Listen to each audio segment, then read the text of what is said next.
Hey everyone, Mr. J here. Just want to give you a quick overview of how to navigate my Canvas course. I spent a lot of time kind of working with the HTML to make it user-friendly and informative for you. And so I hope you use it. I hope you use all of the resources and the tools that I have provided here, but it might take a little bit of explanation. So here we go. When you log in to Canvas and you click on my course page, you will be brought to the home page here. Now, a quick tip here, I can't stand all the stuff on the right-hand side of the screen. It kind of shrinks the middle of the main content, which is what I really want you to see. So when you're in Canvas and you come to my course, just click on Pages if you want, and that will take you to the front page, and it will get rid of all the stuff on the right-hand side. So again, once you log in, just click on Pages and you'll get a much fuller view of the course information here. So here's the landing page. I'm going to have a landing page for each unit. This is the Unit 1 landing page, and you can see that it's loading a little bit here. Again, standard template that you're going to see a lot of your teachers using this year. I've got the Zoom button. I'm going to update that link before every class. So for those of you who are working at home for the day, you can just click on the Zoom button here. You can also use the Zoom navigation button over here to find your specific class meeting. But again, right before each class, I'll update this link so you can just click on that button. Feedback and grades, pretty standard. This just takes you to the online grade book. Syllabus, let's take a look at that. My syllabus, again, a lot of information here, a little bit of multimedia. I've got an embedded PDF, which has all sorts of information about the course. You're going to read through this the first night, so I'm not going to spend a ton of time on it here, but we've got scope and sequence of what we're covering. We've got a breakdown of how you're being graded, my teaching philosophy, all sorts of good information here. So check out that front page on the syllabus. Next, you'll see some required materials. Textbook is by Paul Hewitt. It's a great textbook. I will hand out physical copies in class on your first time that you're in class. For those of you who are at home for the term, I've sent these home and hopefully you have those. And for this class, you really need just a simple calculator. You do not need a graphing calculator, although those will work if you have one for your math class. But here's an example of the calculator that I use in physics, and it's just a pretty basic scientific calculator. And then you'll need a notebook. Also, there's a link here to an external website. It's called the Physics Hyper Textbook. It's basically an online textbook that covers all of the information and topics that we'll be covering, and it's just a great additional resource if you're looking for another explanation of a certain topic or a more detailed explanation of a topic. And if you go to class policies, again, just some more information here. You can read through it on your own. Some sample schedules of what daily classes are going to look like, and my policies on late work and makeup work, all that stuff. And then some behavior expectations. This is something I need to work on a little bit more, but these are standard kind of school-wide policies that are listed in the student handbook that I've called out with links, some specific ones that kind of apply everywhere that I just want to draw your attention to. So that is the course syllabus. So again, going back to the landing page for Unit 1, again, I'm clicking Pages here and not the Home button, so I get that full view. You can click on this button here if you want to learn a little bit more about me, my background, kind of what I like to do outside of school. All right, so moving on. Each unit is going to be set up in the same way. There's going to be this video. Actually, this video that I'm making right here is going to live in this drop-down menu right here. Once that's ready, I will put it in. Course description, you can just click on that and that will expand. These are things that you're not going to use very often, but feel free to take a look at them. To navigate to the other units that we're going to be covering this term, you can click on course topics. So here we are in Unit 1, talking about motion. We've got 3 more units that we'll cover. And again, each of these images links to that landing page for that unit. All right, now moving down to really kind of the meat of this particular landing page, or all of the landing pages. I've got 4 tabs down here dedicated to this unit. The first tab, the tab on top, is the unit objectives. These are all the things that we're going to learn in this particular unit. These are the skills that you're going to develop as we move through these first couple weeks of school. There's also a quick video that I did here sort of introducing the unit.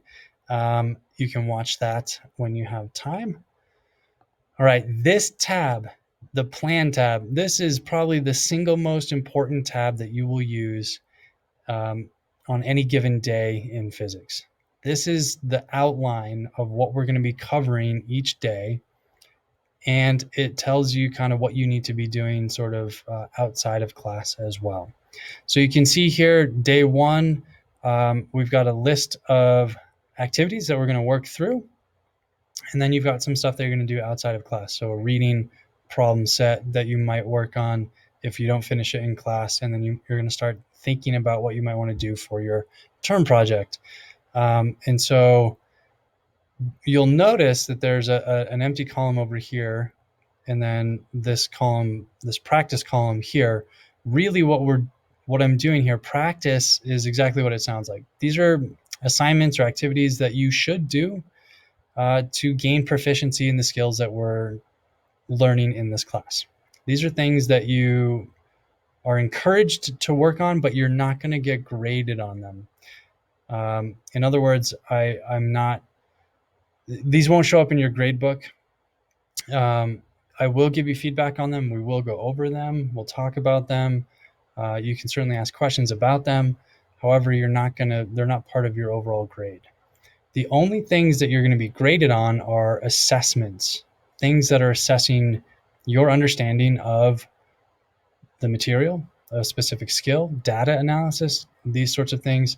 And so these assignments occur less frequency, and they occur with less frequency, and they will show up in this performance column over here.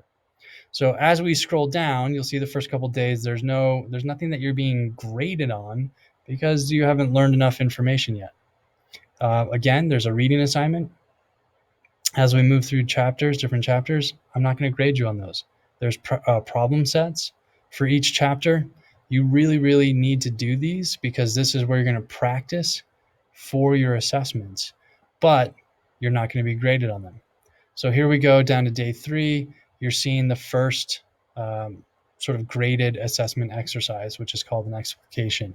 And I'll talk more about that in class. And as we move down, again, you're looking at the daily plans, what we're doing in class, what you're doing for practice. And then look at this, day 4, you're seeing your first quiz. All right. So again, graded performance assessment type assignments are going to be all the way on the right here in the performance column. Those are the things you want to be paying attention to. Practice, these are the things you want to be kind of working on in class and out of class when you have time. And every day in class, I hope to give you some time at the end of class, this independent work time, to work on those practice type assignments. Okay, so you should never have a question of what should I be doing right now. If you find yourself having finished everything in a daily plan and you're in that independent work time, then move over to the things that are in the practice column. Okay, so that is, again, probably the most important tab that you need to utilize on a daily basis in my class. All right, next tab, important resources. These are things that you should refer back to kind of throughout the term. All right, and right now I only have 2 resources. Again, we'll talk more about them in class, but number 1 is a checklist of all of those assignments that I just talked about for the unit. And you'll notice that that includes the non-graded and the graded assignments. And so you can just kind of follow through if you're at home, if you're in class, if you're doing independent work time or work outside of class. This is your kind of guiding document to show you where you are, what you need to do next as you move through the unit. And then over here, this is a fall term review sheet. This is a working document that I've had students building over the past several years. This is all the information that we are going to be learning in the fall term. So equations, definitions, concepts, and this is an open source wiki style kind of document. And you can click on this link right here, contribute to the review sheet, and you can add to it. If there's something in here that or something that we learn in class that is not included in this document, feel free to add it. This is a peer edited document for you all to use. So add information as you see fit. If you have questions on how to do that, let me know, but it's just a straight Google Doc. And so when we have quizzes or tests, this is just a great document for you to quickly refer back to that has all sorts of information that we will have covered in class. All right, the last tab here that I want you to look at, this is an extension resources. Again, this is kind of going above and beyond. If you want to dig into a particular topic in a little bit more detail, or if there was something that you didn't quite understand, maybe you're at home, it's the weekend, and you need another explanation of how acceleration works, right? There is a great YouTube channel called Professor Dave Explains. Professor Dave does all sorts of videos on all sorts of scientific topics, but he's got basically everything that we're going to talk about in terms of physics this year. He has a video on it. So this is just an extra resource for you to use, much like that Hyper textbook, which, by the way, I have links to down here as well, the different chapters of the Hyper textbook. These are just extension resources for you to go and dive into a topic in a little bit more detail, or get another point of view, another explanation.